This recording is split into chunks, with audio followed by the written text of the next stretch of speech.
देखिए अब क्या है, हम क्या पढ़ेंगे, इसे आर्टिकल पढ़ेंगे। किसके बारे में? आर्टिकल के बारे में। यहाँ पर आपको दिया है कि भाग जो आपका संविधान का जो भाग 3 है आपका, उस भाग 3 को हम कंप्लीट करेंगे। और जो आपका भाग 3 है, यानी जो आपका भाग 3 है उसमें क्या है कि आपको दिया आर्टिकल 12 से लेकर 35 तक। कितने आर्टिकल है आपके? आर्टिकल 12 से लेकर 35 तक। तो हम एक एक आर्टिकल को आपको क्लियर करते जा रहे हैं, ठीक है। तो अभी हमने इससे पहले जो आर्टिकल पढ़ा था वो क्या था आपका? आर्टिकल 12 को हम कंप्लीट कर चुके हैं। अब उसके बाद आपका क्या आता है कि आर्टिकल आपका 13 आता है। क्या आता है? आर्टिकल आपका 13। अभी जानते हैं कि जो आपका आर्टिकल 13 होता है उसके अंदर क्या क्या आता है, या उसके विरुद्ध हम क्या क्या कर सकते हैं, ये पता करते हैं, ठीक है। तो आर्टिकल 13 की अगर बात करूं तो इसमें क्या देखिए कि मूल अधिकारों को कम करने वाले, क्या कि जो आपके मूल अधिकार होते हैं उनको क्या कम करने वाले, या मूल अधिकारों के विरुद्ध क्या होता है आपका कि मूल अधिकारों के विरुद्ध बने कानून को रद्द किया जाएगा, ठीक है।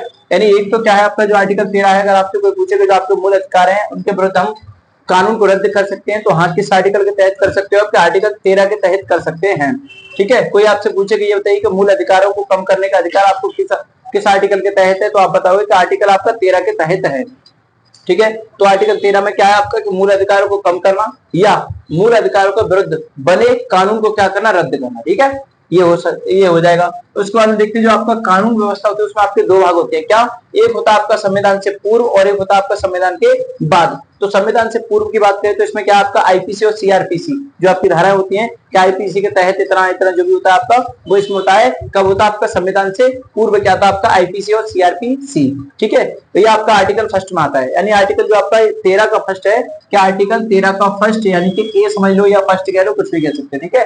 एफआर का मतलब होता है आपका फंडामेंटल राइट्स यानी कि मौलिक अधिकार, ठीक है। उसके बाद दूसरा पार्ट आपका क्या है कि संविधान के बाद। अब संविधान के बाद की बात करें तो संविधान के बाद का मतलब आपका क्या? आर्टिकल 13 का बी या 2, तो इसको क्या बोलते हैं हम? अवैध। क्या होता है? ये आपका अवैध होता है, ठीक है। उसके बाद देखिए आगे चलते हैं।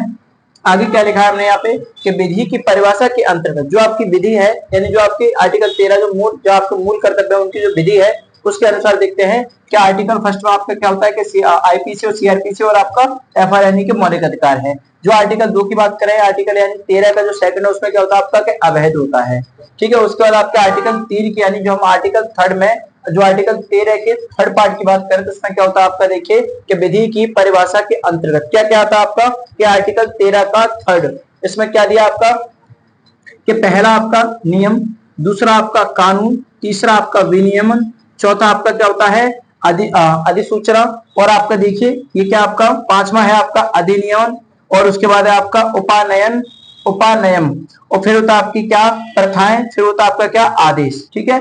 तो ये दिए हैं आपको कितने? 1 2 3 4 5 6 7 8, ये 8 आदेश यानी कि इसके अंतर्गत आपको ये 8 परिभाषा आपकी आती हैं, ठीक है। उसके बाद देखते नीचे हमने क्या लिखा है कि संविधान संशोधन, और ये क्या है आपका? कानून, ठीक है। जो संविधान संशोधन है वो क्या होता है आपका कि कानून होता है। अब इसमें क्या आपका कि आर्टिकल 13 का हम क्या देखेंगे? जो आर्टिकल 13 है उसका पार्ट 4 देखेंगे। अब देखिए एक चीज आपकी क्या है कि जो आपको ये टॉपिक दिया आपको कि क्या कि जो संविधान संशोधन है उसकी जो परिभाषा यानी जो आती है वो किसके अंदर आती है? आपकी क्या? कानून के अंदर। अब कानून में देखते हैं जो आपका आर्टिकल 4 उसमें क्या है कि नंबर 1 आपका शंकरी प्रसाद बनाम भारत संघ, ये कब है? 1991 की बात है, वो सीए विधि से, किसके? चार्टर अकाउंट विधि के द्वारा है। उसके बाद आपका दूसरा क्या है? क्या सज्जन सिंह है आपके, ये कब थे आपके? 1965 की बात कर रहे हैं। और इसमें जो आपके गोलकनाथ हैं इन्होंने कब आवाज उठाई थी कि पंजाब के खिलाफ यानी पंजाब सरकार के खिलाफ 1967 में आवाज उठाई थी, ठीक है।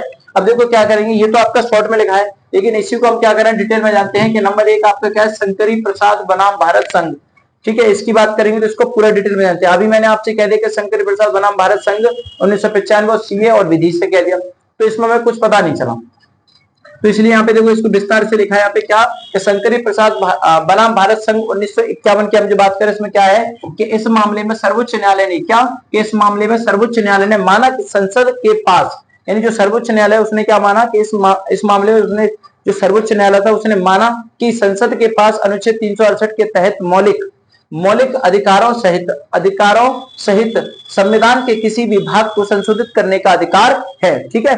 यानी क्या था आपका जो आपका शंकरी प्रसाद बनाम भारत संघ था 1995 उसके तहत या उसके मामले के तहत जो सर्वोच्च न्यायालय था उसने मान लिया कि हाँ हम मानते हैं कि जो संसद है उसके पास में आपके अनुच्छेद 368 के तहत मौलिक अधिकारों का क्या है, आपका संविधान के किसी भी भाग को संशोधित करने का अधिकार है, तो वो संशोधित कर सकते हैं, ये अधिकार है। ठीक है, अब पता चल गया आपको, क्लियर पहला पॉइंट आपका।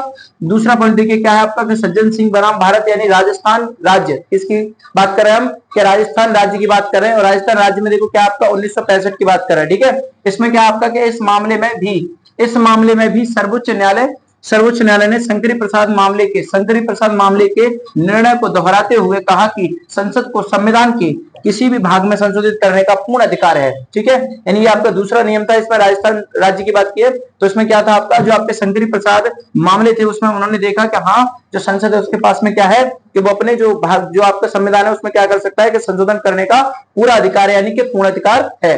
तीसरा आपका क्या था, गोलकनाथ, क्या आता है, गोलकनाथ बनाम भारत, यानी जो पंजाब राज्य के खिलाफ उन्होंने आवाज उठाई थी, वो भी कब उठाई थी, 1967 में। ठीक है, तो देखते हैं इस मामले में क्या हुआ, कि इस मामले में सर्वोच्च न्यायालय ने अपने पिछले निर्णय को पलटते, यानी जो उन्होंने जो पीछे वो निर्णय लिए थे, तो उनको पलटते हुए कहा कि संसद मौलिक अधिकारों से संशोधन नहीं कर सकती। जो आपकी जो संसद है वो क्या कर सकती है, जो उसके मौलिक अधिकार है यानी कि फंडामेंटल राइट्स हैं, उनसे संशोधन नहीं कर सकती। संशोधन भी कानून की परिभाषा में आता है। ठीक है, यानी क्या कर सकती है, कि उससे नहीं करेगी, किससे, आपका मौलिक अधिकारों से नहीं करेगी, क्योंकि ये कानून की प्रक्रिया के अंदर, ये कानून की परिभाषा के अंदर आता है। उसके बाद में देखिए अगला पॉइंट आपका क्या है, कि सरकार ने 24 यानी कि 24वां संशोधन की बात करें, कि सरकार ने 24 क्या है आपका सीए यानी कि चार्टर अकाउंट के द्वारा 1971 अनुच्छेद आपका 13 का चौथा, यानी जो 13 था आपका, अनुच्छेद 13 था, उसका पार्ट कौन सा आपका 4, इसको क्या कर दिया, जोड़ा, किसमें जोड़ा उसने, सीए में, यानी कि चार्टर अकाउंट में जोड़ दिया, चार्टर एक्ट में जोड़ दिया। ठीक है, विधि के परिभाषा से क्या था, बाहर कर दिया, किससे, चार्टर अकाउंट से। दूसरा पॉइंट क्या आपका, एससी ने, यानी कि सुप्रीम कोर्ट की बात कर रहे हैं हम, तो एससी ने क्या किया, कि केशवानंद भारती बनाम केरल राज्य 1900 कब की बात करें, 73 में, मूलभूत सिद्धांत को क्या कर दिया, प्रतिपादित कर दिया, किसने, सुप्रीम कोर्ट ने इसको प्रतिपादित कर दिया। देखिए आपका आर्टिकल 13 हो गया। आर्टिकल 13 में आपका कितना हो गया, कि हमने आर्टिकल 13 में जो आपकी उसकी मूल विधि थी उसके बारे में जान लिया कि हमें क्या करना है। ठीक है, उसके 3 पार्ट थे, तीनों पार्टों को हमने समझ लिया। अब इसमें देखिए क्या आता है आपका, इसी आर्टिकल 13 की बात करें, आर्टिकल 13 में आपका मूलभूत ढांचे आते हैं। क्या आता है, बेसिक स्ट्रक्चर बोलते हैं जिसको, मूलभूत ढांचे। अब इसमें क्या है, देखो आपका, कि बीएस को क्या है आपका, एससी क्या है, बीएस को एससी समय समय पर क्या करती है, कि परिभाषित करती रहती है, जिससे क्या होता है आपका, कि जो मूलभूत ढांचे संविधान के उन मूल तत्वों को कहते हैं जिसके बदलने पर क्या होगा, आपके संविधान की जो प्रकृति है वो क्या हो जाएगा, पूरी तरह से बदल जाएगी। यानी कहने का मतलब ये है, आपके जो बेसिक स्ट्रक्चर का मतलब ऐसा है कि कुछ आपके मौलिक अधिकार या फंडामेंटल राइट्स ऐसे हैं कि उनको हम बदल नहीं सकते। अगर उनको बदला हमने तो क्या हो जाएगा, संविधान की पूरी प्रकृति ही आपकी बदल जाएगी, जिससे सारी गड़बड़े हो जाएगी। ठीक है, तो जैसे क्या क्या चीजें जिनको हम बदल नहीं सकते या बदल देंगे तो क्या होगा, कि संविधान की पूरी प्रकृति बदल जाएगी। तो देखिए वो क्या है आपका, कि पहला लोकतंत्र है जिसको नहीं बदल सकते, दूसरा क्या आपका गणतंत्र है जिसको हम नहीं बदल सकते, उसके बाद आपका संघवाद है जिसको भी नहीं बदल सकते, और उसके बाद आपका निष्पक्ष चुनाव है उसको भी नहीं बदल सकते। फिर आता आपका क्या, न्यायपालिका की सर्वोच्चता क्या है, स्वतंत्रता क्या है, न्यायपालिका की स्वतंत्रता आदि। अब यानी कि साफ साफ उसने कह दिया, जो सुप्रीम कोर्ट है उसने साफ कह दिया है कि इनको हम क्या करते हैं, कि समय समय पर इनको परिभाषित करते रहते हैं, यानी कि लोगों को बताते रहते हैं कि ये हमारी क्या है, मूलभूत क्या है आपके ढांचे, यानी कि बेसिक स्ट्रक्चर है। और क्या करते हैं, कि इनको हम क्या कर सकते हैं, उन मूल तत्वों को कहते हैं ये है। यानी कहने का मतलब ये है कि जो आपका सुप्रीम कोर्ट है वो बार बार आपसे कहता है कि ये आपके क्या है, कि मूल क्या है, आपके ढांचे हैं, हम इनको क्या कर सकते हैं, इनको बदल नहीं सकते। अगर हमने इनको बदला तो हमारी जो संविधान की नींव है वो पूरी बदल जाएगी। ठीक है, तो इसको क्या कर सकते, हम नहीं बदल सकते। नोट पॉइंट आपके लिए एक है, इसमें क्या लिखा है देखिए, अतः राज्य क्या है, अतः राज्य ऐसी किसी विधि का निर्माण नहीं करेगा, जो राज्य है वो क्या करेगा, ऐसी किसी भी विधि का निर्माण नहीं करेगा जो आपके एफआर के विरुद्ध हो, यानी कि जो आपके फंडामेंटल राइट्स के क्या हो, विरुद्ध हो। ठीक है, विरुद्ध हो, यानी एससी के सुप्रीम कोर्ट न्याय क्या करता है, न्यायिक पुनर्वालोकन क्या है आपका, पुनर्वालोकन यानी पुनर्वालोकन से अवैध घोषित कर सकता है। यानी क्या है, जो आपका राज्य है वो क्या करेगा, ऐसे किसी विधि का निर्माण नहीं करेगा जो आपके फंडामेंटल राइट्स के विरुद्ध हो, जो आपके मौलिक अधिकारों के विरुद्ध हो। और क्या है, जो आपका सुप्रीम कोर्ट है वो भी क्या कर देगा, कि न्यायिक क्या है आपका विलोकन से अवैध घोषित कर सकता है। ठीक है, यानी क्या करेगा, जब आपसे द्वारा ये होगा आपका न्यायिक, तो उसमें क्या करेगा, उसको घोषित कर सकता है कि ये अवैध है, क्या है, मान्य नहीं है, यानी कि अमान्य है। इसका दूसरा पॉइंट देखिए क्या है आपका, कि संसद एफआर में संशोधन कर सकती है। जो आपकी संसद है वो क्या कर सकती है, आपके फंडामेंटल राइट्स में क्या कर सकती है, संशोधन कर सकती है, परंतु क्या, कि परंतु इसके मूल ढांचे में क्या होना चाहिए, परंतु उसके मूलभूत ढांचे में परिवर्तन नहीं कर सकती। ठीक है, यानी फंडामेंटल राइट्स में इसको संशोधन कर सकती है, लेकिन जो मूलभूत ढांचे हैं उसमें भी क्या कर सकते हैं, परिवर्तन नहीं कर सकती। ठीक है, उसके बाद क्या आपका एससी ने क्या किया आपका, कि एससी ने मिनर्वा मिल्स बाद, जो आपका एससी ने मिनर्वा मिल्स बाद आपका 1980 में क्या किया उसने, ए। ठीक है, ए का मतलब होता है आपका आर्टिकल अमेंडमेंट होता है। ए को जेआर के अंतर्गत क्या कर दिया है, रखा है। किसके अंतर्गत रखा, आपका जेआर के अंतर्गत रखा है। उसके बाद देखिए आपका क्या आता है, कि पृथक्करणीयता, क्या आती है, पृथक्करणीयता का सिद्धांत। अभी पृथक्करणीयता का सिद्धांत क्या होता है, इसमें देखते हैं कि कानून या विधि का वह भाग है, क्या है, जो आपका पृथक्करण होता है उसका मतलब है कि कानून या विधि का ये वह भाग होता है जो एफआर के विरुद्ध या असंगत, एफआर के यानी फंडामेंटल राइट्स के विरुद्ध या असंगत है। कैसा है, या तो उसके राइट के क्या होना चाहिए, विरुद्ध होगा, या उसके असंगत होगा, यानी कि विपरीत होगा। तो उस भाग को क्या कहते हैं, कि मूल कानून से क्या करते हैं, उस भाग को मूल कानून से पृथक कर देता है।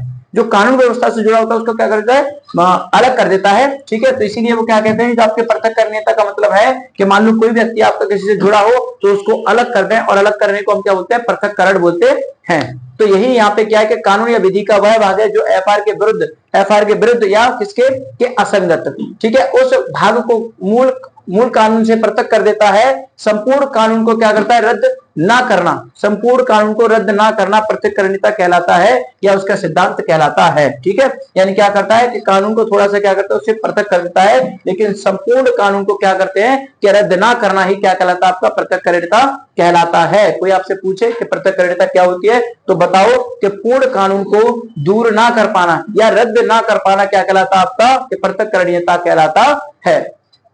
उसके बाद देखिए क्या आपका, क्या आच्छादन है, और क्या आपका ग्रहण का सिद्धांत, यानी आच्छादन और ग्रहण करने का आपका सिद्धांत है। तो इसमें क्या देखिए कि आपका पहला आपका लॉ है, और दूसरी तरफ का आपका क्या है, फंडामेंटल राइट्स, यानी कि आपके एफआर हैं। अब इसको ग्रहण करना है तो क्या करेंगे, कि लॉ के द्वारा आपको क्या करना है, संविधान को ग्रहण, यानी फंडामेंटल राइट्स को हम ग्रहण कर सकते हैं, क्योंकि जब तक आर्टिकल नहीं पढ़ेंगे, पॉलिटी नहीं पढ़ेंगे, संविधान नहीं पढ़ेंगे, जब तक हम क्या करेंगे, हमें अपने मूल अधिकार नहीं पता चलेंगे, ना हम अपने एफआर पे यानी कि फंडामेंटल राइट्स को जान सकते हैं। तो फंडामेंटल राइट्स को अगर ग्रहण करना है तो उससे पहले हमें क्या करना पड़ेगा, लॉ पढ़ना पड़ेगा, संविधान पढ़ना पड़ेगा, यानी पॉलिटी की सारी नॉलेज लेनी पड़ेगी। ठीक है, उसके बाद देखिए क्या है, कि यदि कोई कानून संविधान से पूर्व, क्या कहता है, यदि कोई कानून संविधान से पूर्व की है, यानी कोई कानून आपके जो संविधान के पहले से ही है, पूर्व से है, और एफआर के विरुद्ध क्या करता है, कि एफआर के विरुद्ध हो, तो यानी कि इसके फंडामेंटल राइट्स के विरुद्ध हो, जो आपके संविधान से पहले हो और फंडामेंटल राइट्स के विरुद्ध हो, तो एफआर की छाया उसे क्या कर देती है, तो उसे ढक लेती है। जो आपके फंडामेंटल राइट्स की जो छाया है, यानी कि उसकी जो परछाई है वो क्या कर लेती है, उसको ढक लेगी। ठीक है,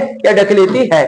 उसके बाद देखिए लास्ट पॉइंट क्या था आपका, कि अत्यधिक, क्या अधित्याग कर सकते हो, इसे क्या कर सकते हैं, कि अधित्याग का सिद्धांत। अब अधित्याग का सिद्धांत क्या होता है आपका, इस अधित्याग में होता है आपका क्या, कि भारत में एफआर, और एफआर का मतलब होता है आपका फंडामेंटल राइट्स। ठीक है, कि भारत में आपके एफआर को त्यागने का अधिकार प्राप्त नहीं है, यानी जो आपका भारत है उस भारत में क्या है, जो आपके मौलिक अधिकार है, जो आपके फंडामेंटल राइट्स है, उनको त्यागने का अधिकार नहीं है, ना आप उसे त्याग सकते हो। और ऐसा किस में लिखा आपका, कि आर्टिकल 21 में लिखा है साफ साफ, कि जो आपके फंडामेंटल राइट्स है उनको आप त्याग नहीं सकते, त्यागने की क्या है, आपका कोई अधिकार प्राप्त नहीं है, ना त्याग सकते हो। अब देखिए क्या करेंगे, कि आर्टिकल आपका 14 से 18 है, उसमें क्या होगा आपका, कि समानता का अधिकार, यानी आर्टिकल आपका 14 से लेकर 18 तक जब आप पढ़ोगे तो उसमें क्या दिया आपको, कि समानता का अधिकार दिया है। फिर आपका आर्टिकल 19 से 22 तक क्या दिया आपको, कि स्वतंत्रता का अधिकार दिया है, कि उसमें आपको फ्रीडम मिलेगी। उसके बाद आपका आर्टिकल 23 और 24 में क्या होता है आपका, कि संशोधन के विरुद्ध अधिकार होता है। जो आपका आर्टिकल क्या है आपका 23 से 24 है, उसमें क्या है, कि आपके शोषण के विरुद्ध क्या है, आपका अधिकार है, यानी कि शोषण के विरुद्ध अधिकार। उसके बाद आपका आर्टिकल 25 और 28 की बात करें, क्या 25 से लेकर 28 की बात करेंगे तो उसमें क्या है आपका, कि धार्मिक अधिकार है, उसमें क्या है आपका धार्मिक अधिकार है। और आपका आर्टिकल 29 से 30 की बात करें तो जो आपका शिक्षा का अधिकार एवं शिक्षा एवं संस्कृति का जो अधिकार है वो किसमें आपको प्राप्त होता है, कि आर्टिकल 29 और 30, इन 30 में, यानी 29 से 30 तक बात करेंगे तो उसमें क्या दिया आपको, शिक्षा एवं संस्कृति का अधिकार दिया है। या आपका आर्टिकल कौन सा है, आपका आर्टिकल 13 कंप्लीट हो गया। इसके बाद आपका आर्टिकल 14 आपका कल चलेगा।